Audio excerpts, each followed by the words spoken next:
At the tape, what some of the things that maybe you thought stood out with the group? Well, on the positive end, obviously there was some production, passing game, which we thought was going to be a big part of the game because, obviously that was a good matchup up front, so it was good to see some of those receivers, Deontay Welch and, Sterling up until his injury, along with the quarterback in protection, do a nice job.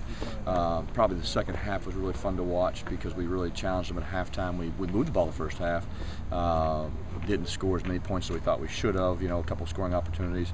But we had told, Coach Holtz had told them on Sunday night going into that game, it was a very evenly matched two teams really in a lot of statistical categories and talent-wise in a lot of areas too. And like I said, we went in 10-10. I said, well, we said it was going to be even, so it's about as even as it can be. And to see them respond and really play hard that second half and put some points up. The negative side, I think you go into it and you look and say a couple of squandered opportunities. We thought we had a chance. We had 2 touchdowns called back. We scored 17 points on one drive. 2 touchdowns called back and you kick a field goal. So that was a disappointing series, and probably ability to run the ball a little bit more. We didn't try as much as maybe we could have, in some scenarios. But I thought we could have a couple more running lanes in there than we did, and that's an area that we want to be more productive in.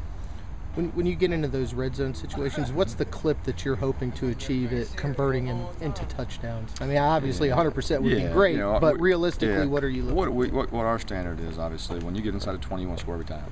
Now, it's a field goal or touchdown. Once you get inside the 10, you want to have touchdowns. Now, you get inside of 10 on 3rd and 1, it's maybe a little different. But if you get inside of 10, you want to punch in touchdowns. There's numbers, people tell you 70, 80% touchdown rate down there. You want more touchdowns than field goals, obviously. And when probably as you look at us, we've run the ball in some, but not consistently. As you get down there and throw it, now we threw the ball a little bit more in the red zone, which resulted in, I think, 2 touchdowns last week in the red zone. And we worked hard on that, knowing it was going to be a tough running game. So it was good to see that pay off. But we've got to do a little bit better job with some of our formations and personnel groupings inside of 10 where those windows get constricted and you got to be able to punch it in more consistently.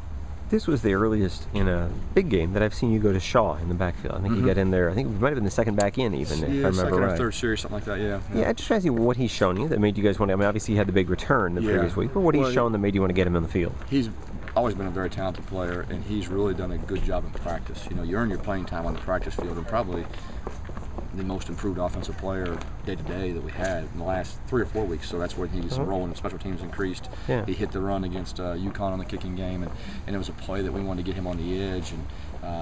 And I told him going in that we're going to get him X amount of touches and then plays in the game, and it will continue to increase. We'll find ways. You have to reward people that practice hard, because if you don't, then what's the motivation to practice hard? Other than as a team you want to be good. So that's really the crux of the story. He's a talented kid we knew about. He's really matured and really practicing great day to day. We talked a lot about what a great, all the great accomplishments that Chaz Hine has had off the football field.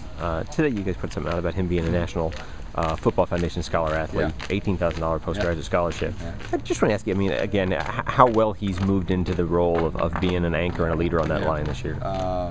Consistency is probably the best quality you can have in anything you do in life. And he has been that. And not only just consistent, but consistently good play.